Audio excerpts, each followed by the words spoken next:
a gente entendemos a relevância da gente cultuarmos a Deus com alegria.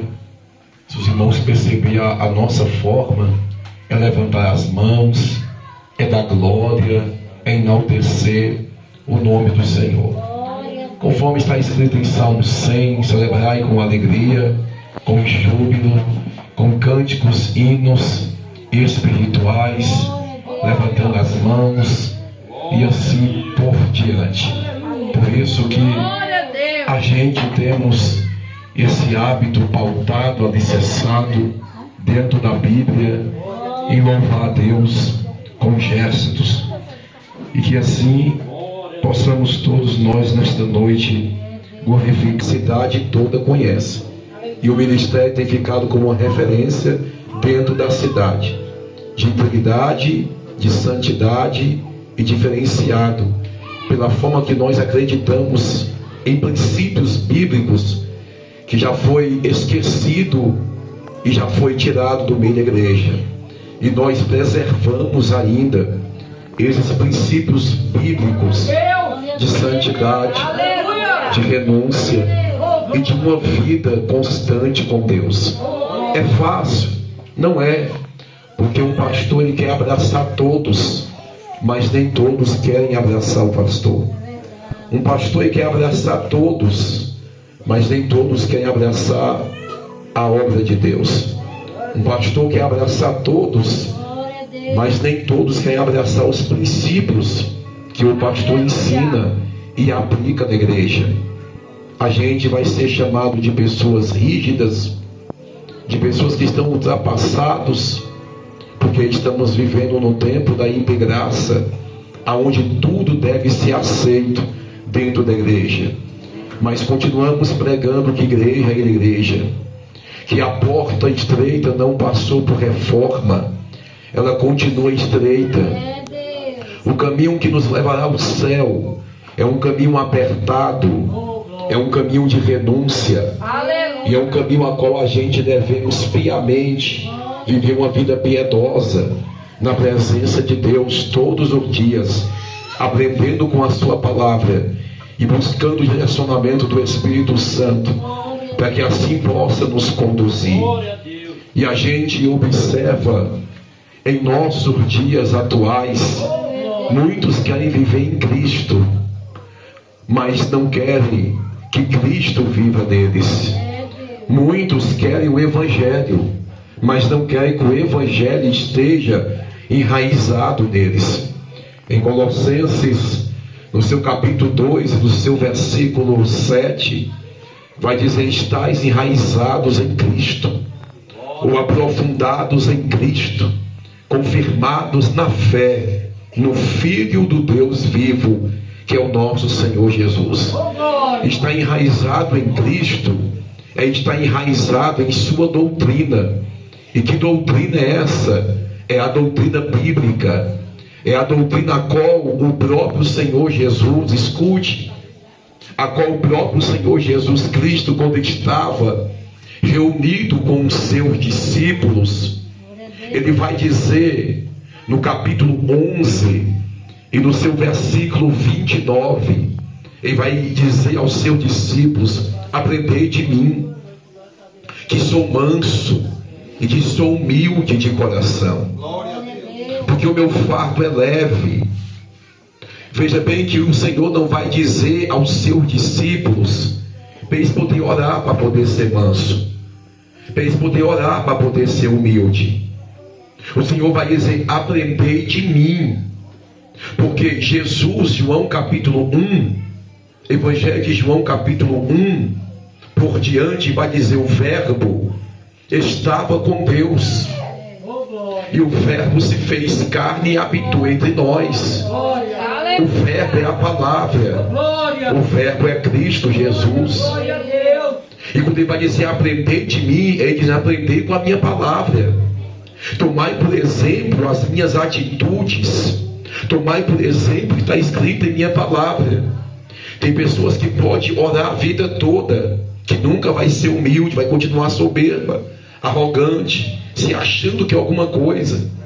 Tem pessoas que vão orar a vida toda e pedir: Deus, me muda, eu quero ser manso, eu quero ter uma certa temperança, eu quero ter domínio próprio. Não vai ter, porque isso a gente vai aprender com o ensinamento de Jesus, a ser um cidadão melhor, a ser uma pessoa que venha ter humildade, que venha ser manso, que venha ter temperança, que não venha ser explosivo, que não venha ser ignorante ao extremo.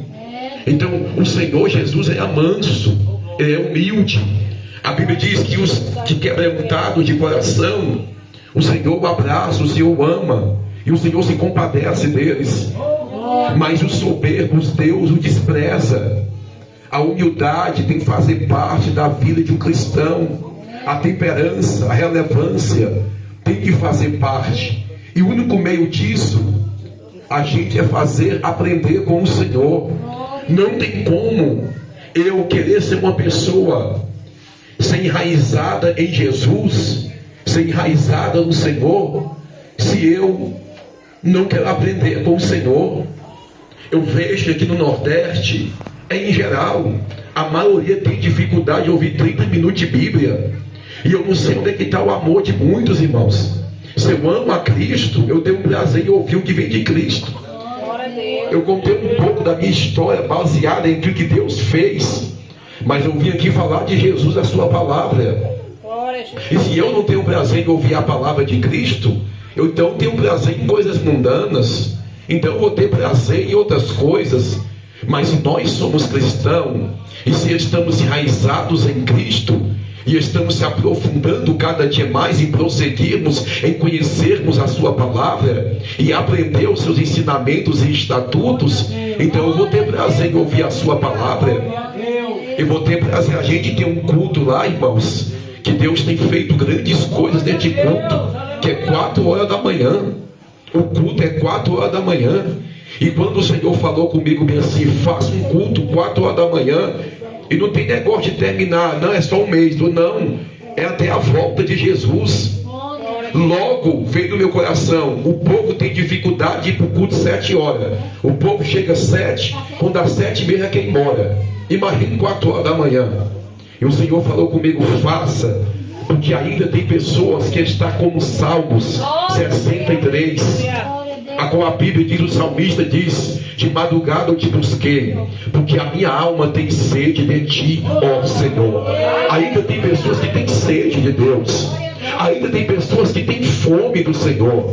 Ainda tem pessoas que ouvem a palavra de Deus e dá credibilidade. E oxalá, porque nesta noite nós estamos aqui reunidos, tendo o privilégio, a incumbência de estarmos ouvindo a palavra do Senhor, de estarmos dando glória ao Senhor. Outrora a gente levantava nossas vozes para outras coisas, mas hoje, publicamente, seja em praça. Recentemente nós estávamos na praça pregando na Bahia, com uma multidão de pessoas, e lá estava uma multidão proclamando que Jesus Cristo é o Senhor, e ali a gente dando glória abertamente, porque Romanos capítulo 1 verso 16: eu não me envergonho do Evangelho, porque o Evangelho é poder de Deus para salvação tanto do judeu, do grego, e todos quantos que crê no Evangelho será salvo. Hoje tem um povo anunciando a palavra, hoje tem uma igreja anunciando a palavra, e mais uma oportunidade bate na nossa porta em dizer: é tempo de se voltar e se entregar para o Senhor. Mas essa escolha quem faz não é pastor Luciano e não é pastor Edilson, essa escolha quem faz é você. Glória a Deus. Estamos aqui nesta noite proclamando que Jesus Cristo é o Senhor. E eu creio que da mesma maneira que por onde Jesus Cristo passava, Ele continua passando. Jesus aqui, Ele vai passar em forma física mais de 2.700 anos atrás, mas hoje Ele está em espírito em nosso meio, porque a Bíblia diz no livro de Mateus, no seu capítulo 18, versículo 20: aonde estiver 2 ou 3 reunidos em teu nome, o adorando, eu estarei no meio de vós. Ou seja, Jesus hoje está aqui em nosso meio. Não importa se seja dentro de uma igreja, de uma sinagoga, de um templo, ou debaixo de um pé de árvore. Se nós estamos proclamando que o Senhor Jesus Cristo é o Senhor, aqui Ele está nesta noite. Para fazer o que, pastor? Abençoar nossas vidas. Para poder abençoar quem está com o coração aberto, para poder bendizer, engrandecer o teu nome. Jesus Cristo, Ele estava passando nesta cidade, perto de Cafarnaum. Aí diz o texto sagrado que tinha um principal da sinagoga, por nome de Jairo.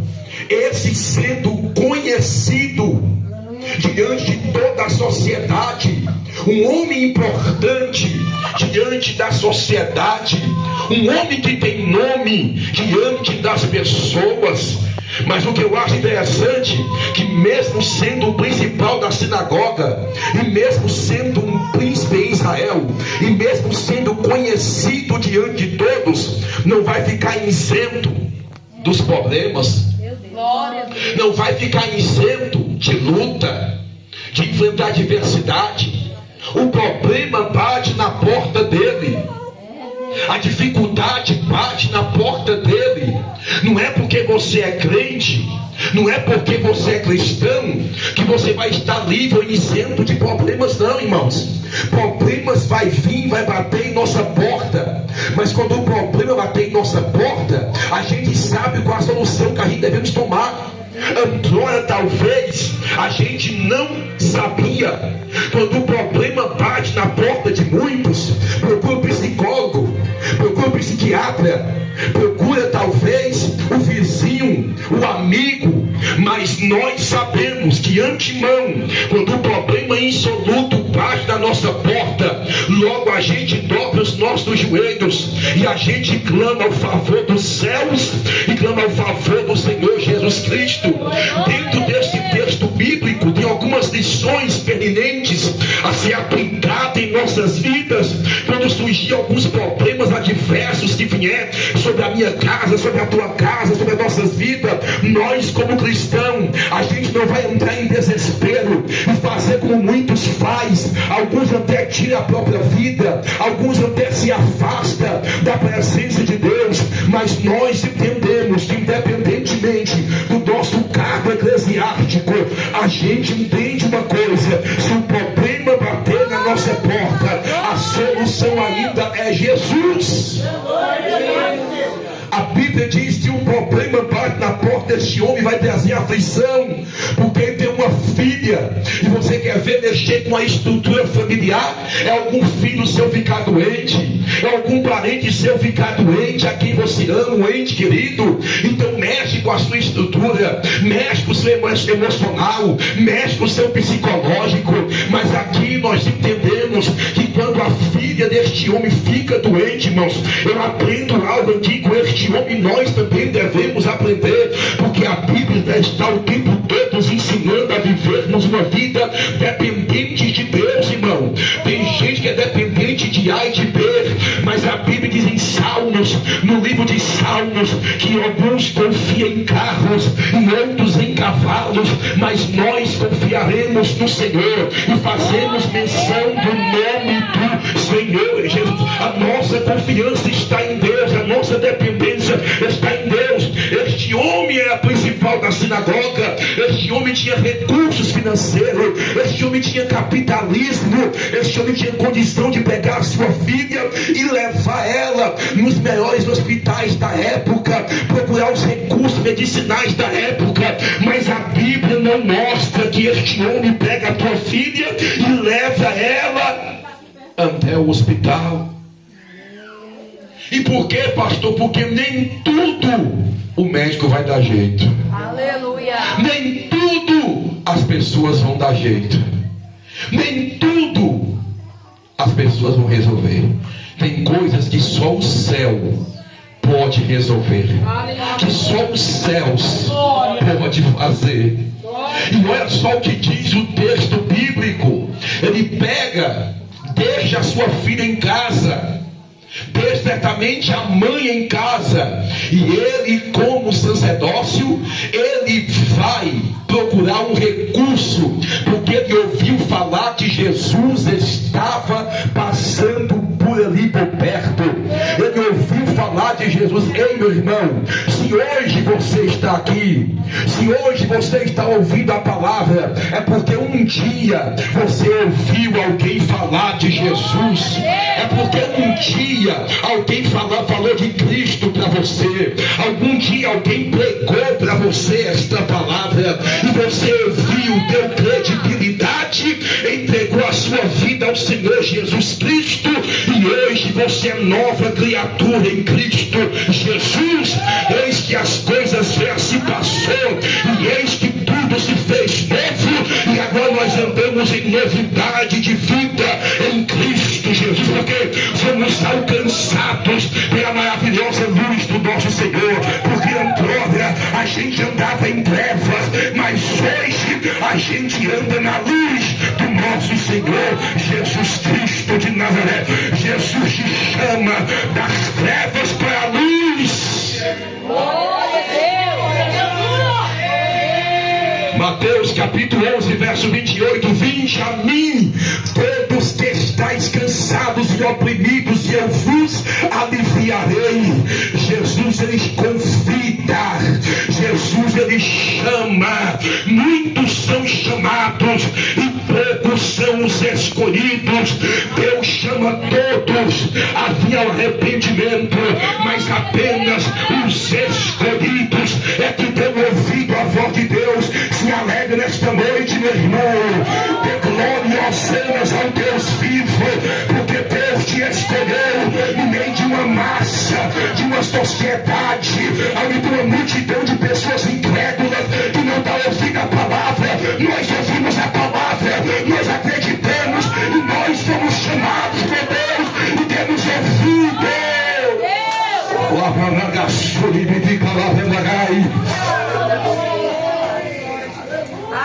Este homem foi buscar recursos em Jesus. Deixa eu correr. Aí diz o texto: saindo da sua casa, ele não foi procurar nenhum outro recurso, porque certamente o que ele ouviu de Jesus é o que nós ouvimos até hoje: que Jesus liberta, que Jesus cura, que Jesus transforma, que Jesus ressuscita, e que Jesus salva e leva para o céu. É o que nós ouvimos até hoje. Aleluia. A mensagem não precisa ser alterada. A mensagem tem que ser a mesma, pregoada e ensinada. Ele ouviu acerca de Jesus, e o que ele faz? Ele vai e atravessa a multidão e se prostra aos pés do Senhor.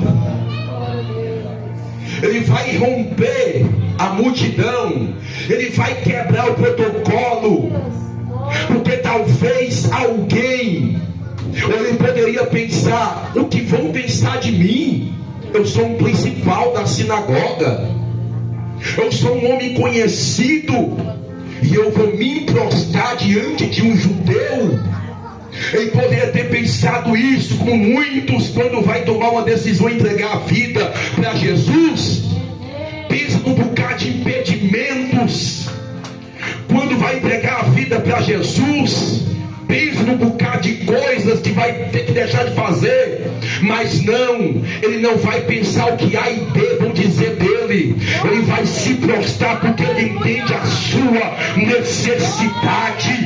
Ele entende que o que Jesus não puder fazer por ele, mas ninguém é capaz de fazer. Olha para cá: o que Jesus não puder fazer por você, meu irmão, pode ter certeza que mais ninguém vai fazer. Oh, aleluia. Ele se prostra aos pés do Senhor e ele fala, e ele roga, dizendo: mestre. A palavra rogar é suplicar, é se humilhar. E quando ele se prostra, ele fala: mestre, eu rogo a ti, vai até a minha casa, coloque a mão sobre a minha filha, para que ela venha ser curada. Se você crê, Jesus pode ir na sua casa nesta noite. Glória a Deus, eu creio. Ele pode visitar quem está doente, Ele pode visitar quem está atribulado, e pode fazer. Aleluia. Veja a importância da intercessão e da oração, irmão. Ele se prostra. Ele é conhecido como Jairo, mas agora ele vai se prostrar diante de um que o seu nome está acima de todos os nomes. Porque diante de Jesus não tem Jairo grande, não tem deputado, não tem presidente que é grande, não tem advogado, promotor. Diante de Jesus tem servos e servas que se humilham diante do Senhor. Deus não está à procura de pessoas que se intitulam ser grande ou que se acha alguma coisa. Ele está atrás de pessoas que se humilham diante dele, independentemente do seu posicionamento. Lá fora eu posso ser advogado, promotor, juiz e o que for. Aqui dentro eu sou servo de Jesus Cristo de Nazaré. Glória a Deus. Aqui a gente é servo. O nome dele não vai ser maior do que o nome de Jesus, porque está escrito em Romanos 12:14 que diante deste nome todo o joelho se dobrará, toda língua confessará este nome. Toda língua, apóstolo Paulo afirma isso, irmão. Ele se prostra. Outra coisa que nós aprendemos aqui, irmão, o que é problema para este homem, o que está causando dor para ele, o que está afligindo o coração dele, é a filha doente. E o que ele vai levar para Jesus, irmão? Ele vai chegar murmurando, por que está acontecendo isso e aquilo? Não, ele vai pegar o problema e vai expor ou colocar nas mãos de Jesus. Olha. Ele vai pegar o problema que é a sua filha e vai colocar nas mãos de Jesus. Para de contar o teu problema para um e para outro. Leva o teu problema para Jesus, porque Jesus tem o poder de resolver este problema e acabar com esta aflição. Glória a Deus. O problema é que a gente se abre para A e para B, se abre para um e para o outro, e às vezes não se abrimos para o Senhor.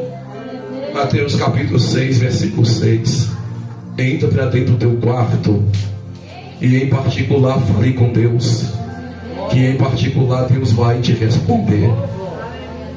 Pega o teu problema, a tua aflição, não sei o que está te causando dor, eu não sei o que está te causando dor de cabeça, mas esse homem nos ensina que quando algum problema adverso surgir sobre as nossas vidas, ele nos dá receita para poder resolver o problema. Como nós somos cristãos, a nossa prática de regra de fé é a palavra de Deus. Nós cremos no Cristo Jesus, que ainda faz milagre. Ele fez no passado, ele faz no presente.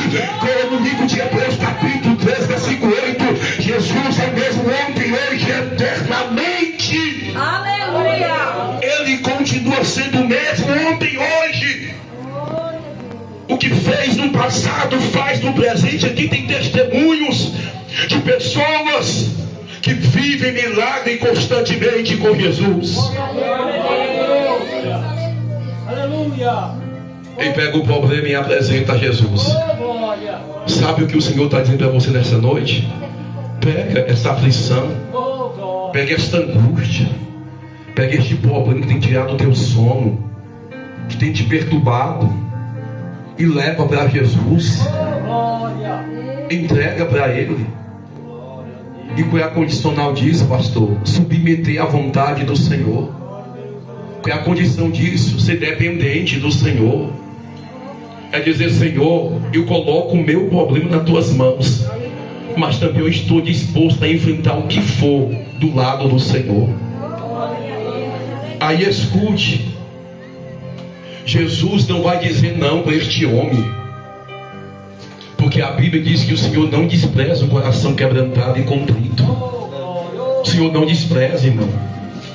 O problema de muitos é que Jesus é a última solução.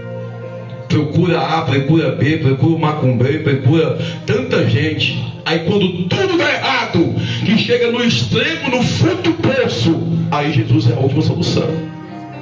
Aí a igreja é a última solução. Aí a igreja é o último recurso. Não, meu irmão, a igreja é o primeiro recurso que você deve procurar. Aleluia.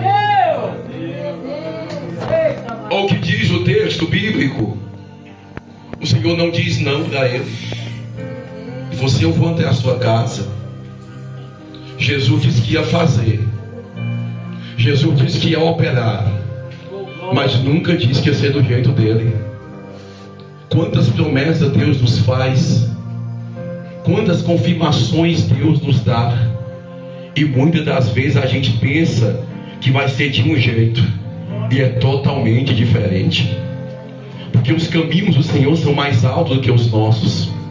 Os pensamentos do Senhor são mais altos do que o nosso. Aleluia. Aí o Senhor fala, vamos. Aí está caminhando com Jesus, feliz. Ele vai até a minha casa, vai botar a mão para minha filha, vai ser curada. Feliz, contente, porque o Senhor confirmou. Aí quando ele está caminhando com Jesus, nesse meio tempo, vai falar de uma mulher do fluxo de sangue que havia perdido tudo, gastado todo o dinheiro dela. Diferente do homem, Jairo não vai perder um centavo, porque primeiro procurou Jesus. A mulher não procurou Jesus, vai perder tudo. Vai gastar até o último centavo que ela tem com o médico. E o problema não é resolvido. O problema não é resolvido porque ela gastou tudo quanto tinha, diz o texto. Vocês podem contextualizar. Gastou tudo quanto tinha. E aqui é um paradoxo, porque uma história ligada na outra. Porque Talita, que não é o nome, mas é a tradução, tem 12 anos de idade. E a mulher do fluxo de sangue tem 12 anos que sofre de uma hemorragia. É uma mensagem ligada na outra, uma história ligada na outra. Mas o que eu acho interessante é que Jesus entra na casa de Jairo e também entra na casa da mulher. Não importa se você chegou ao extremo para poder procurar Jesus, mas se procurou, tem solução. E para quem não procurou, pode chegar ao extremo, morrer e acordar no inferno ainda. E achar que sofreu e não sofreu nada. Porque um dia no inferno é como se fosse uma vida toda nessa terra de dor e de sofrimento. Aí, a mulher toca em Cristo, ela é curada imediatamente, estancou a hemorragia. O Senhor vai dizer, vai em paz. Mas não entra o assunto dessa mensagem aqui, isso aqui é outra mensagem. Jairo está lá vendo tudo isso, vendo o que Jesus fez na vida desta mulher. E a sua fé certamente foi fortalecida. Aí está caminhando com Jesus. Escute, a caminhada de Jesus com Jairo até a sua casa representa, tipifica a nossa caminhada com Cristo. Porque a nossa caminhada com Jesus vai surgir muitos obstáculos para tentar nos impedir. A nossa trajetória com Jesus, a gente vai ver pessoas testemunhando, pessoas recebendo milagre, pessoas sendo salvas, como o irmão que veio do Maranhão, é isso? Veio do Maranhão, testemunhou que um tempo atrás esteve aqui, recebeu uma semente, e se cumpre a palavra. Alguns vão plantar, outros vão regar, mas quem dá o crescimento é Deus. Então uns vão semear, outros vão regar, e Deus dá o crescimento. Mas a palavra de Deus não volta vazia e atinge o que lá atrás. Nunca é em vão uma mensagem como essa. Nunca é em vão a gente pregar a mensagem, a palavra de Deus. Ela não volta vazia jamais. Ele está caminhando e vai surgir agora um obstáculo. Porque a princípio não surge obstáculo, surge o que? Testemunho. Às vezes nós, na nossa fé, a princípio, novos convertidos, a gente fica radiante com os testemunhos da igreja, porque a gente vê. Quando eu me converti, eu falei assim, meu Deus, Deus opera mesmo, Deus faz mesmo, porque eu vi muitos milagres. E ele vai ver milagres, mas agora vem obstáculos. E qual é? Vai chegar o principal da sinagoga e vai dizer bem assim para ele, a tua filha morreu. Começou a surgir o problema. Está caminhando com Cristo, orou, buscou um direcionamento, E Jesus disse que ia fazer. Mas escute, ele está caminhando. Sua filha morreu. Aí vai vir a segunda palavra: não incomodes mais o mestre. Glória a Deus. Aleluia. Notícia ruim a gente recebe, sim ou não? Sim. Agora, deixar Jesus já não é coisa de Deus. Por quê? O diabo, ele é sagaz. E ele sempre usa a mesma estratégia para poder abalar a nossa fé, para poder abalar o nosso emocional, para poder abalar a nossa vida com Cristo. Ele usa o quê? A tua filha morreu. Ou seja, ele foi buscar o quê? Cura para a filha dele. Foi buscar um milagre para a sua casa. Mas agora a notícia vem, está com Jesus, caminhando com Jesus. E a notícia é: tua filha morreu. Não incomodes mais o mestre. Ou seja, o diabo, ele joga o problema e depois ele sopra, dizendo: deixa esse negócio de igreja de lado. Deixa esse negócio de servir a Deus de lado. Isso é balela. Isso é conversa de pastor de igreja. O diabo sopra no ouvido da pessoa, porque 2 Coríntios capítulo 4, versículo 4: a qual os demônios desse século cegou o entendimento dos incrédulos, para que não resplandeça a luz do Evangelho de Cristo Jesus, a qual não pregamos a nós mesmos, mas anunciamos Jesus Cristo, nosso Salvador. Aleluia. Você entendeu? Que o diabo ele trabalha na mente das pessoas. Porque sem cegar a mente da pessoa, a palavra não entra. A palavra não surge efeito. Porque a pessoa fica cega, cauterizada pelos problemas, pelas lutas, pela adversidade. E até usa a frase que muitos usam: Deus não existe.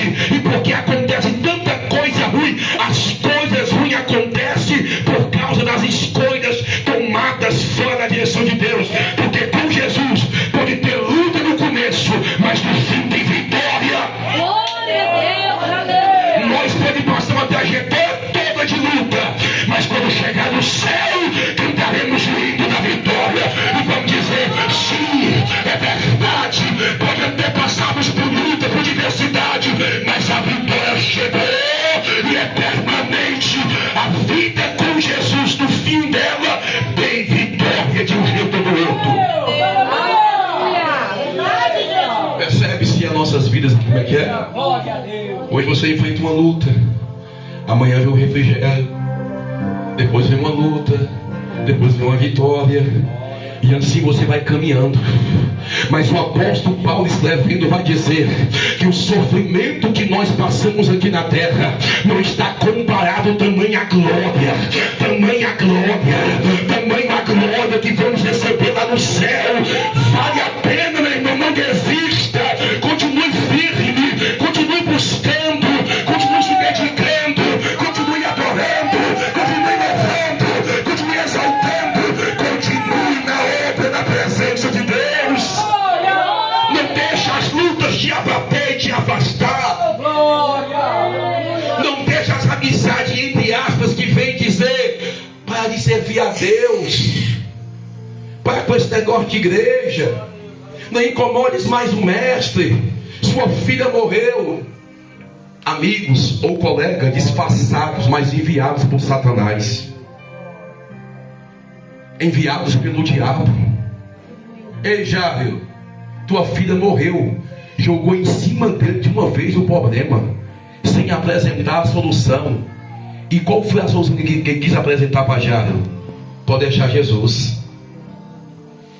Só que eu acho interessante diante de tudo isso é que Jairo se cala, ele não fala nada. Ele fica quieto. É até 8h30, pastor? 8h30. Ele não fala nada. Ele fica calado. Ele fica quieto. Já vou orar pelos irmãos. Ele fica quieto. A palavra de Deus, irmão, ela revela nossas vidas o tempo todo. Quando ele se cala, aí Jesus pega e fala bem assim para ele: não temas, crê somente. Glória a Deus. Aleluia. Essa palavra não temas, crê somente, você vai encontrar ela 365 vezes na Bíblia. Ou seja, irmãos, independentemente do teu problema que você enfrentar hoje ou amanhã, tem uma mensagem do céu para a tua vida. Não temas, crê somente. Aleluia. Tem solução, tem resposta. A última palavra não é de A e de B. A última palavra não é de ninguém. A última palavra é de Jesus na tua vida. Glória a Deus. Aleluia. É de Jesus. Quando você se cala diante dos problemas, Jesus, Ele age na sua vida. Ele faz na sua vida. E aqui eu quero concluir esta mensagem. Talvez o resto seja para outro dia. Mas escute. O resultado foi que ele permaneceu com Jesus. Ele poderia dar ouvido aos amigos da sinagoga. Deixa Jesus de lado, tua filha já morreu. Mas não. Ele deixou a maioria e deu ouvido à minoria, que foi Jesus. Aleluia. É porque muita gente está andando por um caminho errado. Você não é todo mundo. Trilhe e anda pelo caminho que o Senhor estabeleceu na tua vida. Glória a Deus. Aleluia. Jesus entrou na casa dele, mandou sair todo mundo, os fingidos, falsos, e falou: fique comigo, sou apenas o pai e a mãe da menina, e senão Tiago, João e Pedro. O restante pode tudo sair. Aí falou: Talita cumi, que é traduzido: menina, que te digo, levanta. E a menina levantou. Ou seja, ele foi buscar uma cura. Jesus tinha para ele uma ressurreição. Porque o que o Senhor tem para mim, para você, sempre é além do que você pode imaginar. O que o Senhor tem para mim, para você, é muito mais maior. Amém? Se coloca de pé, que eu quero orar.